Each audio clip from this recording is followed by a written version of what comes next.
You're scrolling real estate listings late at night, and every house that looks even remotely livable is priced at $500,000, like it's the new normal. Not luxury, not a mansion, just normal. A basic kitchen, a small yard, maybe a garage if you're lucky. And you're staring at the price thinking, wait, who is actually buying these? Because it definitely doesn't feel like people with average incomes. Look, here's the uncomfortable truth most people don't want to say out loud. My name's Daniel, and the math behind a 500K house in 2026 is not just expensive, it's psychologically misleading. Because the real trap isn't the price tag, it's the monthly reality that quietly follows you for 30 years. Here's the thing. When people say, oh, it's just a 500K house, they're mentally anchoring to the list price, not the lifestyle cost, not the cash flow impact, not the stress of carrying that number every single month. And that difference is where most financial mistakes are born. Now imagine a completely normal situation. You make a decent income, maybe $90,000, maybe $110,000. You're responsible, you don't feel reckless, you just want a stable place to live, maybe start a family, maybe finally stop renting. You open the mortgage calculator, and it tells you something that feels almost reasonable. That monthly payment number doesn't look terrifying at first glance, and that's exactly why so many people walk straight into a financial commitment they can technically qualify for, but cannot emotionally sustain. This is where it gets interesting, because banks don't approve you based on comfort. They approve you based on tolerance, and tolerance is not the same as affordability. Now think about this. Let's run the math slowly, like a real human budget, instead of a fantasy spreadsheet. Let's say you're buying a $500,000 house in 2026. You put down 10% because very few people are casually dropping $100,000 in cash. That's $50,000 gone instantly, not invested, not liquid, just locked into the walls of a house. That leaves you with a $450,000 mortgage. Interest rates hovering around the mid-6% range, which, let's be honest, is a very realistic assumption, means your principal and interest alone are going to land somewhere around $2,800 to $3,000 per month. And that's the part real estate listings conveniently whisper instead of emphasize, because that number is not your real housing cost, not even close. Now we layer in property taxes. On a 500K property, depending on location, you're realistically looking at $400 to $700 per month. Let's be conservative and call it $500.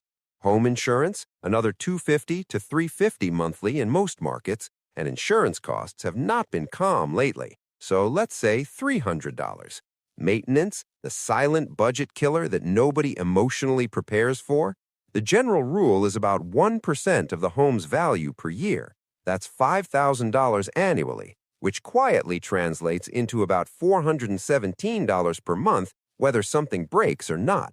And if you didn't put 20% down, PMI enters the chat, another $200 to $400 per month for insurance that protects the lender, not you. Now let's add that like adults, not optimists. $2,900 mortgage, $500 taxes, $300 insurance, $417 maintenance, $300 PMI. You're now sitting around $4,400 per month. And we haven't talked about utilities, HOA fees, furnishings, repairs, or the psychological cost of knowing one unexpected expense can disrupt your entire financial flow. Here's where the math gets brutally honest. Financial advisors often recommend keeping housing around 28% of your gross income, not net, gross. So if your housing costs are $4,400 per month, that means your gross monthly income should be around $15,700.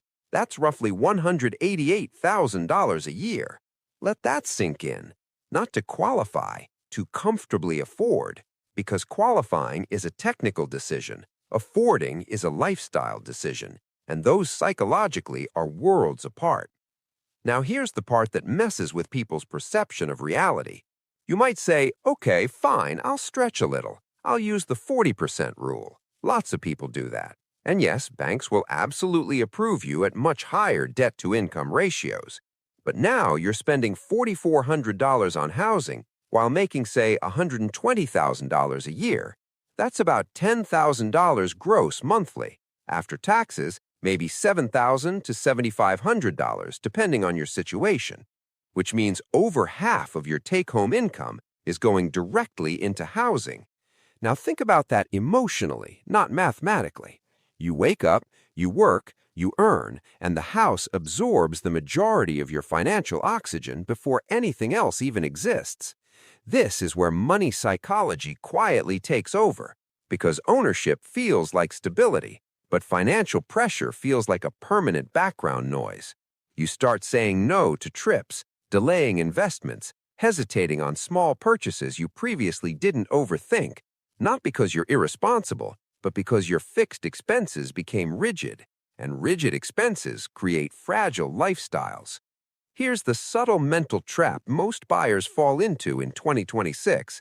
They compare their rent to a mortgage payment and think it's not that much higher, but rent is usually a ceiling. A mortgage is just the floor. The roof leaks? That's you. The AC fails in July? That's you. Property taxes increase? Still you. Now think about this from a long-term perspective. Let's say you earn $120,000 and stretch into a $500K house. You manage it, technically, but every month $4,000 plus disappears into housing. That's nearly $50,000 per year in housing costs alone. Over 10 years, that's $500,000 of cash flow committed to one expense category, not including opportunity cost. Because while you're servicing a large mortgage, that same money could have been invested, diversified, or used to build multiple income streams. But psychologically, the house feels like progress, even if financially it slows everything else down.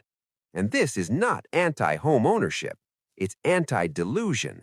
There's a massive difference, because in 2026, a $500K house is no longer a rich person house in many markets. It's just the baseline, and that creates a dangerous social illusion where normal earners feel like they should be able to afford it simply because it's common. But common does not mean affordable. It just means normalized. This is where social comparison quietly damages financial judgment. You see friends buying, influencers touring homes, listings everywhere, and your brain starts framing $500K as standard instead of mathematically heavy. Now here's a reality check most people skip. Let's reverse the math instead of forward justifying the purchase. If someone wants to buy a $500K house comfortably in 2026 without living paycheck to paycheck, without constant financial anxiety, and still investing for the future, their household income realistically needs to be somewhere between $160,000 and $200,000, depending on debt, taxes, and location. Not because the bank says so, because life expenses say so. And here's the soft truth nobody likes hearing. Most people aiming for a $500K house are not in that income bracket yet, which doesn't mean they're failing. It just means the market moved faster than wages, and that gap creates frustration that feels personal but is actually structural. Now here's something subtle but important. Just because you can afford the monthly payment doesn't mean you can afford the financial stress cycle that comes with it, because stress has a cost, decision fatigue has a cost, lack of financial flexibility has a cost, and those costs don't show up on mortgage calculators. Look, if this breakdown is making you rethink what affordable actually means, that's a good sign. It means you're thinking like a strategist instead of a shopper. And honestly, that mindset alone saves people from very expensive emotional decisions. Now, the actionable insight isn't don't buy a house. That's too simplistic, and life is not that black and white. The smarter approach is margin, financial breathing room. If your housing cost leaves you with strong savings, investments, and lifestyle flexibility, the house becomes an asset emotionally and financially. But if it consumes your financial bandwidth, it quietly becomes a pressure anchor, even if it looks impressive on paper. Now think about this final perspective. In 2026, the question is no longer, can I get approved for a 500K house? That's the wrong question. The real question is, can I afford this house and still live like a financially relaxed human being for the next 10 to 30 years?